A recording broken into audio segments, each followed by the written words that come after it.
আমি জামা কাপড় নিয়ে আসলাম। ওইদিকে সব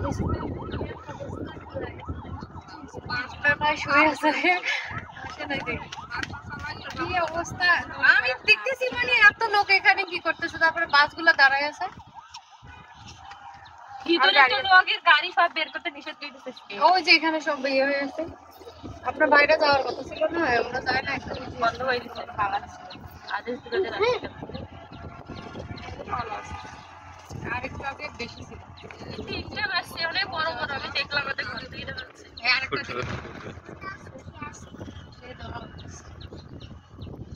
রংপুর তো সেই গরম হয়েছে ওই ছেলেটা মারা যাওয়ার পর।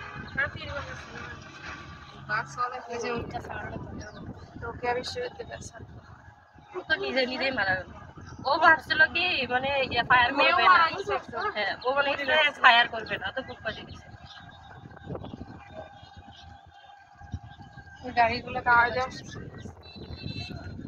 আর এদিক যদি আসে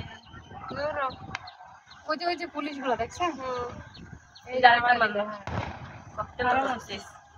এটা তো কম, প্রথমের গুলো অনেক জোরে জোরে মারছে। আমি তো তখন থেকে আছি পরে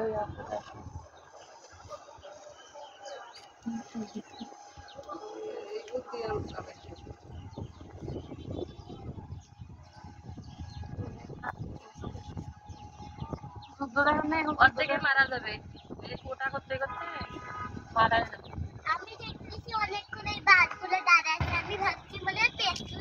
আমি সকালে একটা আওয়াজ পাইছি এরকম, আমিও ভাবছি ইয়া হয়েছে, বাস হইলো আমরা কারেন্টের ইয়া। আমি তো ভাবছি ওইটাই হয়েছে, আমি চাও বলে পানি রাখলাম। আমি গেলাম পরে দেখতেছি পানি কারেন্ট আসছে। আমিও পানি রাখছি, এক ড্রাম পানি। গাড়ি জমে গেছে। এগুলা তো বিছাইলো, এটা তো যাইতে হবে ব্যস্ত।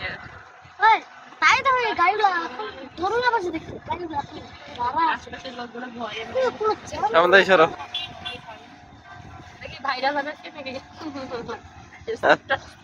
ফেসবুকে আজকে হলো বন্ধ আছে, স্ট্যাটাস দিয়ে দেবে। আজকে আমি দেখতে পারেন লাইভে, লাইভ তো করতাম, ওখানে যাইতে চাইছিলাম সিভিলে।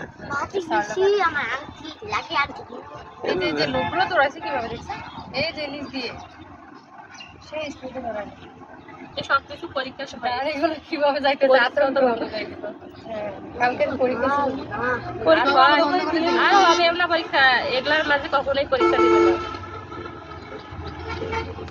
এগুলো যতদিন পরীক্ষা মাঝে মধ্যেও হবে না। দেখে গাড়িগুলো কি আতঙ্কে যাইতেছে, এদিক তো আমাদের যাইতে পারতেছে না, সাহস পাইতেছে না যাওয়ার জন্য। আমি পুরো আস্তে আস্তে ছেলেটা লাশ নিয়ে একটা মাটি দিছে, মাটি হয় না ইয়া আছে না, লাশটা নিয়ে তো ওরা পাল্টাইলো।